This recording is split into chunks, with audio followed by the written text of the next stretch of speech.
this tension between the drive to do more, the acceptance of who we are, the wanting to show up in the world and to give it everything that we've got, and the gratitude for the things that we already have. Yeah, well, it is a constant tension. And I think you want to be biased on the being side of it. I mean, certainly if you've succeeded enough, right? Like if you recognize that you've won the lottery on some level, and you are in a position now where there are billions of people who would consider their prayers answered if they could trade places with you, right? And there'll be a time in your life where you would give anything to trade places with who you are now, right? Like when you're in your last months of life and you're terminally ill, or you've lost someone very close to you. I mean, there's like when you have this moment in the sun where things are basically going well, right?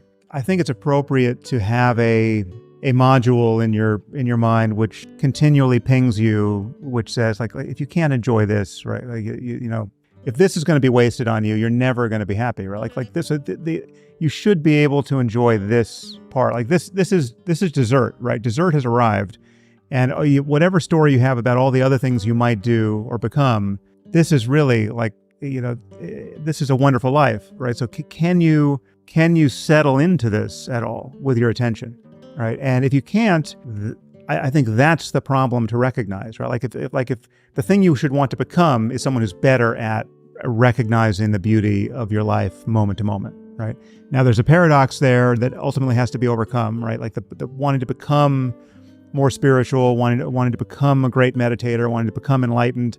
That's a knot that gets untied, but it's a fairly refined one. But it's just totally appropriate to recognize this mismatch between what is objectively true of your life by comparison to anything else that is on the menu, and the general mediocrity of your way of being. Just the feeling. I mean, and so this is doled out to you not in big chunks, but in moments, right? Like this is not like a grand plan. Like, okay, I got my calendar out. This month is going to be about X, and now I'm going to nail X, right? It's much more 1,000 lessons over the course of a day, right? Like you have to just be attentive to moments where you miss it, and moments where and then just recognizing that it's available now, right? Like a moment ago, you were tied in a knot somehow for some reason, things were awkward or weird, and now you're back, right? So like I was coming to this interview, and I was late. I was 15 minutes late, and I hate being late for whatever reason. And so I'm kind of rushing to get out of the house, and my wife has got her own day ahead of her, and she's rushing to get out of the house, and we're sort of ping-ponging around each other, and we're kind of missing each other, and in and out of the bathroom, in and out of the closet, and I say goodbye to her, but it was sort of a goodbye like, I've just completely missed her, like this beautiful woman who I've decided to spend my life with, and she's now just basically an obstacle I have to navigate around, so it would be 30 seconds earlier than I would otherwise be if I just took a moment to recognize how beautiful my life is, right?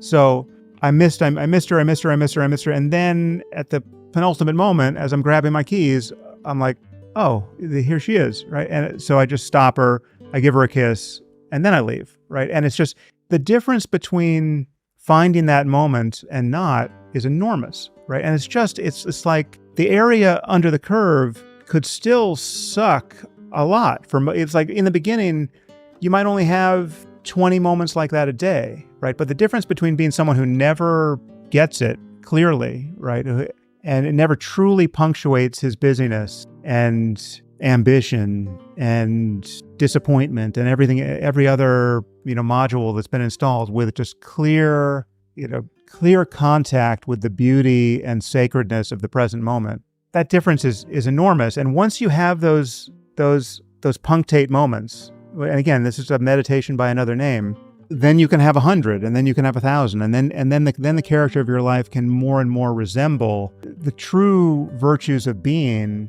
even when you're still becoming. I mean, even when you have the whole apparatus of, you've got employees, you've got a calendar, you've got Slack is open all day. It's like it's all that's happening. You can still be someone who's basically already happy, right? You're not leaning forward so much. And when you are leaning forward, part of you recognizes, okay, what's this about? Like you have a kind of mindfulness alarm that goes off when you're obviously expecting to become happy by the next thing, right? Rather than be truly taken in by that dream, part of you knows, okay, wait a minute, like just correct your posture a little bit. Like, you know that no matter how good this dinner is, it's just going to be a dinner, right? And then you're going to be too full, and then you're going to wish you hadn't eaten all that, and then you're going to find it hard to sleep, and so like you know that it can't be a matter of reaching and grabbing and fully satisfying your desire again and again and again as a way to finally become happy. You have to locate your satisfaction more and more in the state of being that is already here, that's preceding the next change. Your happiness can't be ultimately a matter of changing experience. It has to be a matter of recognizing the nature of experience. Now, that it can be, very easy to have a cynical take on that and say, okay, well, it's easy for you to say a rich white guy for whom everything's going great and nothing bad has yet happened, and the worst thing that happened to you was on Twitter, and so go fuck yourself. But no, first of all, many bad things have happened. Like, I know what it's like to lose someone close to me. I know what it's like to worry that your kid is really sick. I know what it's like to be waiting for the MRI. Like there are all these moments where, even the luckiest among us know what it's like to live with real uncertainty and the knowledge that, ultimately every bad thing, some version of every bad thing is going to happen. I mean, even if you're the luckiest and healthiest and richest, then you're just going to be sitting by the phone, hearing that all your friends have died, right? Like, if you live to be 120 in perfect health, you're Peter Attia, and you're still doing kettlebells at 120, which with I hope Andrew Huberman, yeah, I hope you are, Peter and Andrew. Then you're just going to be getting, voicemails and texts and whatever else exists at that point, hearing that all these people you loved have disappeared, right? So no one gets out of here without a real encounter with Greek level tragedy. And the question is it possible to have a mind that can embrace that with equanimity and compassion and love and tranquility, or do you just have to pretend none of that's going to happen? The normal mode is to try to be lucky enough so that you can pretend hard enough and long enough that none of that shit applies to me, right? Like, I'm just going to, I'm going to stay healthy for as long as I can stay healthy.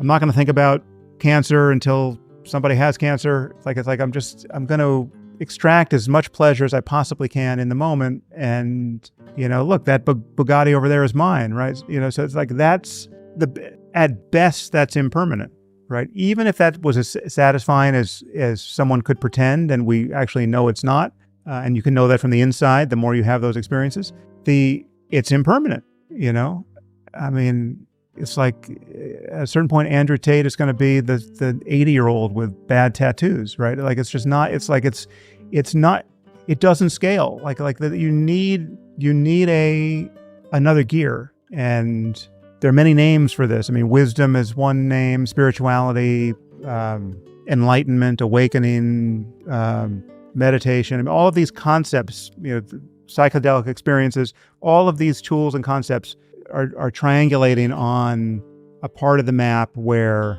one's well-being isn't contingent upon changes in experience. There's a recognition that is possible about the nature of conscious life itself that is fulfilling. Giving ourselves a good enough reason to just be here in the present moment. Yeah.